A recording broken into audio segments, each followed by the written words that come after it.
The fluorescent lights of my basement lab hummed at 2 a.m., casting a harsh glow over 5 years of research that my family called a waste of a PhD. Rows of cell cultures lined the shelves, each one containing what I believed could revolutionize cancer treatment, if anyone would listen. "Still hiding in your little lab, Emma?" My Aunt Martha's voice from yesterday's family dinner echoed in my head. "All that education, and you're playing with petri dishes instead of making real money." I adjusted my microscope, focusing on the latest trial results. They didn't understand that while they were busy mocking my choices, I was on the verge of a breakthrough that would change everything.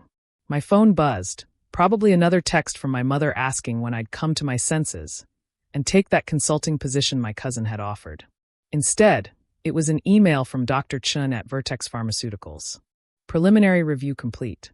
Results extraordinary. Meeting tomorrow, 9 a.m. Full board." I smiled, thinking of Aunt Martha's investment firm, the one that had refused to even look at my research proposal last year. "Too risky," she'd said. "No proven track record." Tomorrow would prove just how wrong they'd been. The next morning, I stood in Vertex's gleaming headquarters, my research portfolio clutched in hands that refused to tremble. 5 years of work, of missed family events, of condescending comments about wasting my potential. It all came down to this moment. "Dr. Emma Richardson." Dr. Chun extended her hand, her eyes sharp with interest. "Your targeting mechanism for cancer cells is unlike anything we've seen. How did you develop it?" "In my basement," I replied, watching her eyebrows rise. "After every major lab turned down my grant proposals." She nodded, leading me to the boardroom. "And you did this alone?" "No team. Just me. Nights, weekends, any time I could find between consulting jobs to pay the bills." "Remarkable." She gestured to a chair at the long table, where Vertex's entire executive board waited. "Though I have to ask, why keep it so quiet? Most researchers would have published preliminary findings, sought collaborations." I thought about my family's dismissal, their constant pressure to do something practical, their certainty that research was a dead end without corporate backing. "I wanted the results to speak for themselves," I said simply. Dr. Chun smiled. "Well, they're screaming. Your targeting mechanism could revolutionize cancer treatment. We're prepared to offer $925 million for the patent rights." The meeting lasted 3 hours. Terms were negotiated, papers were signed, and just like that, my waste of time research became one of the largest biotech acquisitions of the year. As I left the building, my phone buzzed. Aunt Martha's name flashed on the screen. "Emma, darling," her voice dripped honey. "I just heard the most interesting rumor about you and Vertex. Why didn't you tell us you were doing such important work?" I thought about all the times she'd rolled her eyes at my research, all the family dinners where she'd loudly discussed real careers, while pointedly looking my way. "You never asked," I replied. "Too busy telling me to get a real job." She laughed, but it sounded forced. "Water under the bridge, dear. Listen, my firm is very interested in early investment opportunities with whatever you're working on next." "I'm sure they are," I cut in smoothly. "But I've already arranged exclusive development rights with Vertex. All shares are spoken for." Silence stretched across the line. Finally, she cleared her throat. "Perhaps we could discuss this over dinner? Your uncle and I would love to hear more about your breakthrough." "Sorry," I said, "not sorry at all. I have lab work to do." I ended the call, smiling as I imagined her expression. The same aunt who'd mockingly called my research, playing with petri dishes, was now desperate for a piece of the success she'd dismissed. That evening, I sat in my lab, my real lab now, not the basement setup I'd used for years. Vertex had moved quickly, providing state-of-the-art facilities and a full research team. My phone hadn't stopped buzzing. Cousins who'd never shown interest in my work suddenly wanted to catch up. Former classmates who'd chosen more lucrative paths reached out to reconnect. Finally, I answered one call, my father. "Emmy," he said softly, using my childhood nickname. This is incredible. Why didn't you tell us what you were really working on?" I thought about all the times I'd tried to explain my research, only to be met with glazed eyes and changed subjects. "I did tell you, Dad," I replied. "You just weren't listening." The next morning, I walked into my old university's research department. Professor Williams, who'd supported my early work before budget cuts forced him to withdraw funding, had invited me to speak to his graduate students. 30 young faces looked up at me, bright with hope and uncertainty. They said my research was impractical. I told them. that without corporate backing or major lab support, I was wasting my time. So I worked in a basement, used my own funds, and proved them all wrong. Who's ready to change the world anyway? Every hand shot up. Later that day, I met my cousin Rachel for coffee. The same cousin who'd repeatedly offered me an entry-level position at her consulting firm when the research thing doesn't work out. "So that's what you were really doing in that basement?" she asked, unable to quite meet my eyes. "All those times we thought you were just..." "Just what?" I asked quietly. "Hiding? Avoiding reality? Wasting my education?" She flinched. "Emma, about all those things we said. It's not about the words," I cut in. "It's about the assumptions. Every time you pushed me to get serious, every time you dismissed my work as a hobby, every time you suggested I was afraid of the real world, I took notes. Then I changed that world. The targeting mechanism," she said slowly. "The papers say it could revolutionize cancer treatment. How did you even think of it?" I smiled. Maybe because I wasn't listening to people who thought they knew better than me. Maybe because I believed in the research more than I believed in their doubts. That evening, as news of the Vertex acquisition spread, I received an unexpected email from my PhD advisor. "I always knew you'd prove them wrong," he wrote. "But you've done more than that. You've shown every struggling researcher that persistence matters more than pedigree. That's a lesson worth more than any patent."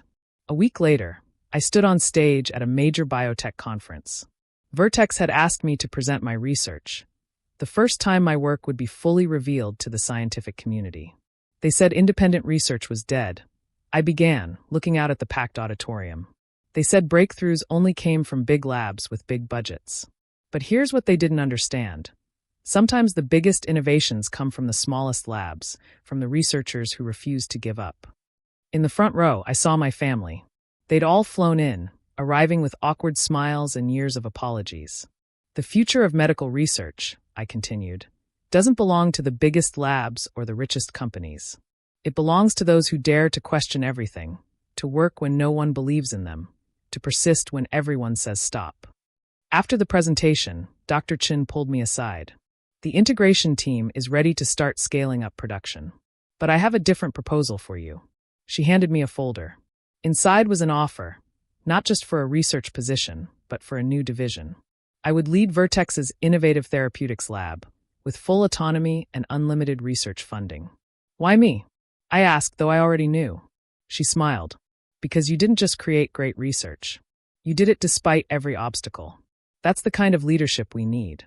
That night, I returned to my basement lab one last time. Soon it would be converted into a state-of-the-art research facility, but for now, it remained exactly as it had been, the place where I'd proved everyone wrong. My phone buzzed with a text from Rachel. "Sis, we were wrong. All of us. But you've changed more than medicine. You've changed minds." I looked at my reflection in the window, remembering the frustrated researcher who'd started working in this basement 5 years ago. She'd been right all along. The next morning, I walked into my new lab at Vertex. The team looked up expectantly, a mix of veterans and fresh faces. Some had probably been skeptical of their new leader, but the breakthrough results had silenced most doubts. "All right," I said, setting down my laptop. "Let's change the world again." 6 months later, I stood in my parents' living room, watching my father try to understand the research that had made his daughter a multimillionaire. "But how does it target only cancer cells?" he asked, peering at the diagrams. "How does it know?" I sat beside him, the same way he used to sit beside me with science homework. "Want me to explain?" He looked at me then, really looked at me, maybe for the first time. "I do. I want to understand what you created." So I taught him. Not just the basics, but the real mechanism of the treatment. He asked questions, good ones, his engineer's mind engaging with concepts he'd never thought his little girl could master. "This is revolutionary," he said finally. "And we almost stopped you from creating it." "Almost," I agreed. But that's the thing about true research. It demands to be done, whether anyone believes in it or not. Later that week, I launched a foundation supporting independent researchers. The first initiative? Converting my old basement lab into an incubator for scientists whose ideas were too unconventional for traditional funding. Professor Williams cried when I presented the plans. "We should have supported you more," he said. "Then let's support them," I replied, watching young researchers tour the facility, eyes wide at the new equipment. "Let's give them what I had to fight for." The scientific community was changing, slowly but surely. More emphasis on innovative approaches, more support for independent research. My story had become a symbol, though that was never my goal. I just wanted to do good science, to discover, to create. The revolution was just a side effect. Dr. Chen called one evening as I was reviewing new research proposals. "The board wants to make you chief scientific officer," she said without preamble. First woman in the company's history. I thought about it, about all the changes I could make from that position. "On one condition," I said. "I want to rebuild our research funding model. No more dismissing ideas just because they're unconventional." "Done," she replied. "When can you start?" I looked at my screen, where another potential breakthrough was taking shape. I already have. A year after the acquisition, I returned to my old university. The research symposium I'd started for overlooked scientists had grown into a major initiative for funding unconventional research. A young researcher approached me after the session, clutching a proposal. "My advisor says my approach is too risky," she said quietly. I knelt beside her. "Want to know a secret?" "That's exactly what they said about my research. Want to prove them both wrong." She grinned, opening her laptop to show me her preliminary results. The future was already different, already better. Not just because of the breakthrough, but because of the barriers we were breaking, the assumptions we were challenging. My phone buzzed, Aunt Martha again. Her investment firm was desperate to get in early on my next project. I let it go to voicemail.